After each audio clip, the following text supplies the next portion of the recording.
making correct Delta Banga soup with starch. Let's cook together and eat together. The ingredients we'll be using, this is the Banga itself, palm nuts, the Banga, this is what we'll be using as the main base. Then I have onions, periwinkles, bitter leaf is optional, shrimps. I have the Banga stick here and the Banga spices. This is the one I saw in the market. Then the red and yellow peppers. These yellow scent peppers takes your Nigerian soups to another level. The Beletete, I'll be using beef and catfish. You can see the catfish is just freshly killed, and crayfish. So let's get cooking. Here I have the beef, so I'll go ahead and season it. Add in beef seasoning, break it in, add in salt, add in some onion and pepper blend. Then I stir it in to mix properly. I put on the heat and cover it to cook for 20 minutes. Next, I add in water to wash the Banga. You have to wash it off of dirt and sand. I transfer it into a pot, like so. Adding water slightly above the Banga. I put on the heat and cover this to cook for 25 minutes to 30 minutes. As I'm waiting for the Banga and meat to cook, this is how I wash the catfish. I add in salt. And I add in hot water, not hot enough to cook it, but hot enough to take away the slimy things. I add to cover it completely. I allow it to sit for 5 minutes. So 5 minutes later, you can see the slimy things sealing up. You can see it coming out gently. So with my hands, I wash it out completely and rinse it with lots of water. See those slimy things coming out? If you don't wash it and put it right inside your pot, you're going to be eating it along without knowing. So this meat has boiled so well.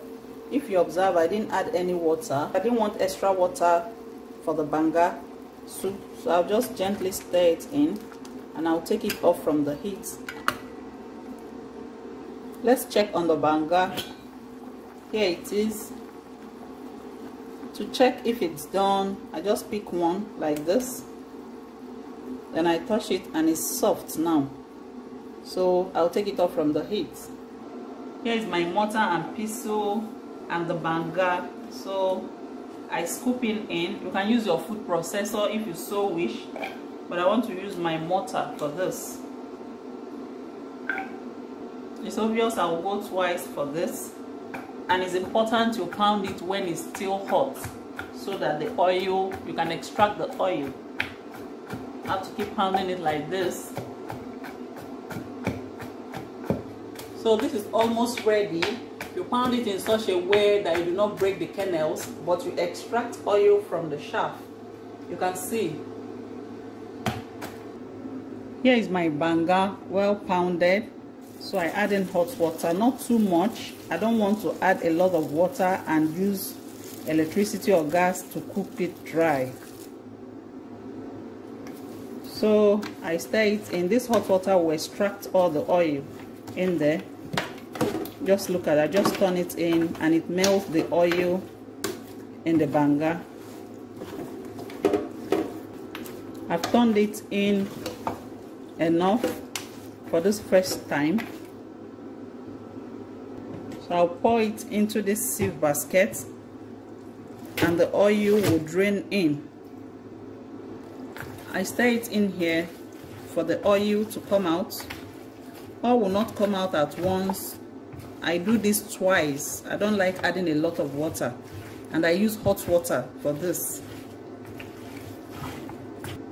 So I send it back in here.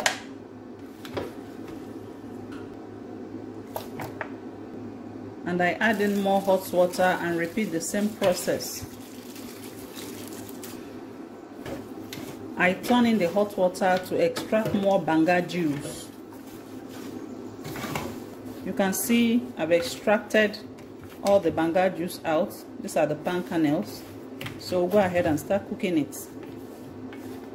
Now I transfer the banga juice to a pot. See the banga. When it gets here, I'm careful to avoid adding in these black things. I discard this rest. I put on the heat, add this banga stick. The banga stick adds the banga spice to the soup. Allow this to start cooking. I'm not covering this pot because sometimes the banga boils over. It has come to a boil. So I'll add in the beef with some of the stock.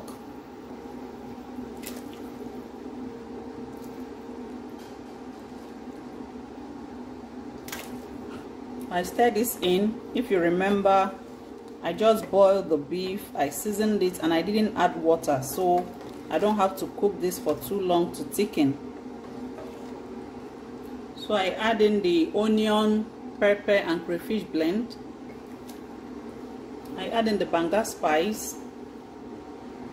Add in beletete. I turn in together. I usually add in a little bitter leaf. You can skip it if you don't want it. Most people cook this with either bitter leaf or water leaf.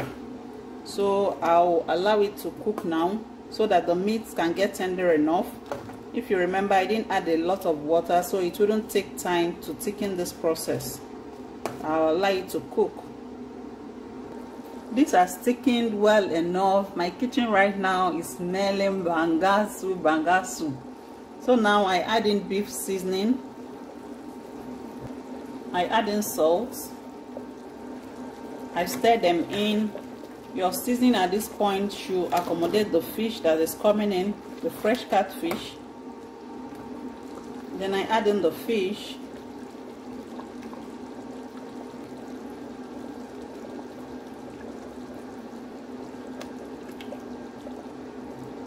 I gently turn on the fish to sit right in the pot without scattering. And I cover to cook for 10 minutes. 10 minutes later, wow, look at that. So I stir in gently. I don't want to break the fish. Please subscribe to my channel if you've not done so. Please also like and share this video. You turn it in gently so that you don't break the fish. Then you can taste for your seasoning now. Mine came out perfect. You can adjust yours if need be. I add in the shrimps. I cover to cook for 5 more minutes before adding in the periwinkles.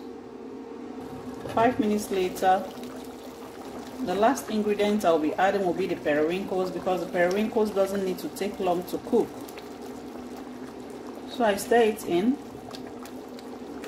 gently still, so that the fish doesn't break in.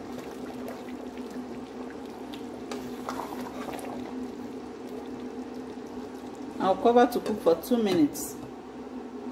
2 minutes later, I stir in, and this will be my final stir.